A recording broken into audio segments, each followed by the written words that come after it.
Desde Buenos Aires estamos en comunicación para el programa Patria Grande con el secretario general de la Federación Gráfica de la provincia de Buenos Aires, integrante de la Corriente Federal de Trabajadores, Héctor Gringo Amichetti. Buen día, Héctor. Hola, buen día, ¿cómo te va? ¿Qué tal? Bien, la Argentina, Héctor, atraviesa una crisis económica, política y social cuya importancia no puede soslayarse, sobre todo en un año en el que se define la suerte electoral del Frente de Todos, el espacio político que agrupa a los sectores que forman parte de lo que podemos llamar el campo nacional y popular, frente a la coalición política que expresa, los intereses del poder económico concentrado. La pregunta, en principio, que nos gustaría hacerte, Héctor, es ¿qué papel puede jugar el movimiento obrero, que está también muy fragmentado, en esta coyuntura?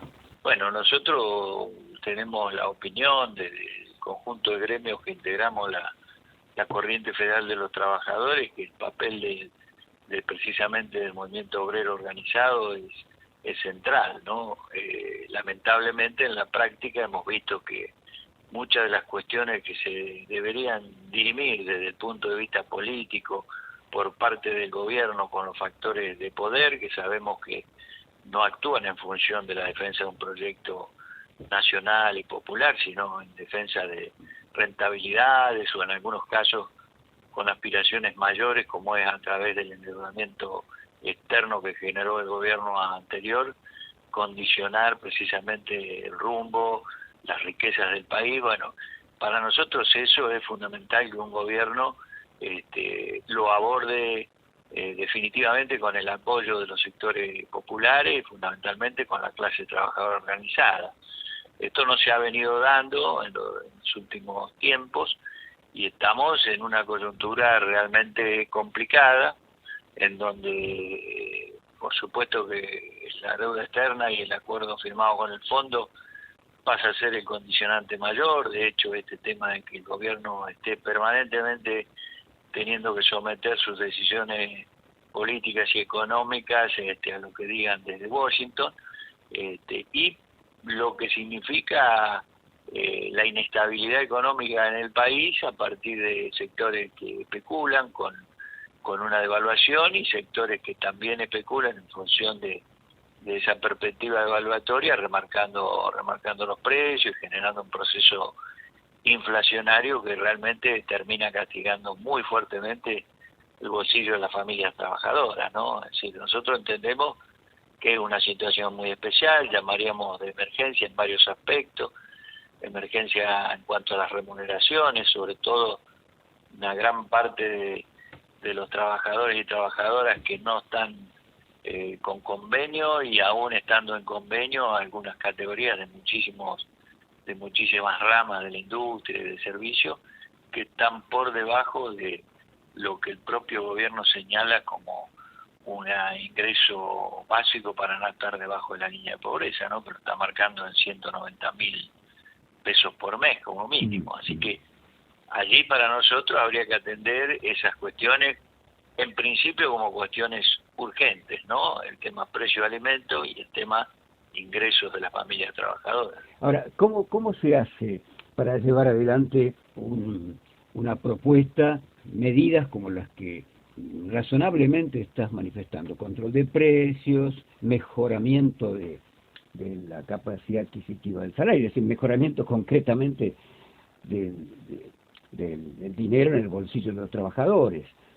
¿Cómo se hace para aplicar, por ejemplo, lo que algunos proponen como un shock distributivo? Mira, yo te digo, estamos por supuesto hoy condicionados, acorralados por esa realidad, con lo cual los planteos de fondo de cómo salir de esto, que nosotros lo hemos venido formulando a través del programa de la Corriente Federal. El año pasado inclusive un espectro más amplio de organizaciones que hicimos la marcha del 17 de octubre, formulamos un documento con cuestiones programáticas de corto y mediano plazo que tienen que ver con un rol más activo, más firme del Estado en el comercio exterior, una regulación más estricta del funcionamiento del Banco Central. Hemos planteado claramente una actitud más agresiva con los formadores de precios, sobre todo los productores de insumos difundidos, donde están los sectores monopólicos y oligopólicos, que son el primer eslabón en la formación de la cadena del precio. En el caso del rubro nuestro, gráfico, por ejemplo, el papel, totalmente monopolizada la producción. En otros rubros, el acero, el aluminio, los productos químicos. Bueno, todo esto lo hemos formulado. Ahora, hoy yo me remito a esta situación, yo te diría, de urgencia, como lo mencionaba anteriormente. Es decir, una parte del movimiento sindical piensa que esto se puede empezar a resolver con una gran mesa de consenso, que en ese consenso tienen que estar los sectores, tanto los sectores políticos de la oposición, el Estado, y tienen que estar las grandes cámaras de la producción y de servicios, y está la postura nuestra, que frente a algo que nosotros entendemos que el gobierno ha aprobado hasta ahora, que son las mesas de negociación con esos grandes grupos económicos, no han dado resultados. Por el contrario, prácticamente se han programa de precio justo.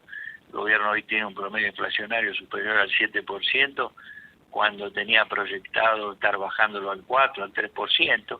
Frente a eso, nosotros consideramos que como medida de emergencia tendría que haber un congelamiento por un tiempo determinado de los precios, sobre todo el precio de los alimentos, y que tendría que haber una disposición de refuerzo de los ingresos, tanto por suma fija para aquellos sectores que no tienen convenios colectivos de trabajo, como una adicional que compense las categorías más bajas, en los que aún teniendo paritarias, tenemos varias categorías por debajo de la línea de pobreza, ¿no? Y esto yo te podría decir así, que si uno hace un relevamiento de la mayoría de los convenios colectivos, de las paritarias firmadas, que aún habiendo firmado todas por encima del 100% el año pasado, o las que culminaron ahora en los primeros meses de este año, es decir, hay un promedio salarial que no supera los 150, 160 mil pesos por mes, con lo cual ahí hay una situación de emergencia,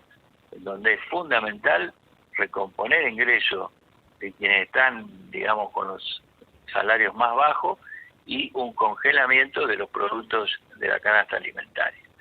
Esto se puede sostener, por supuesto, a partir de que el Estado tenga mayor firmeza y que acepte el acompañamiento de las organizaciones de los trabajadores y de las organizaciones sociales, para dar batallas que indudablemente ya se están dando, porque la actitud especulativa, la remarcación ya se está produciendo.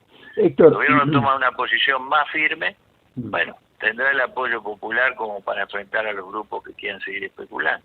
Justamente a esto me quería referir recién, porque en declaraciones de hace pocas horas, me parece, sostuviste que el gobierno actual, el gobierno de Alberto Fernández, no apeló en ningún momento al acompañamiento popular para poder resolver estas disputas con los sectores del poder económico concentrado.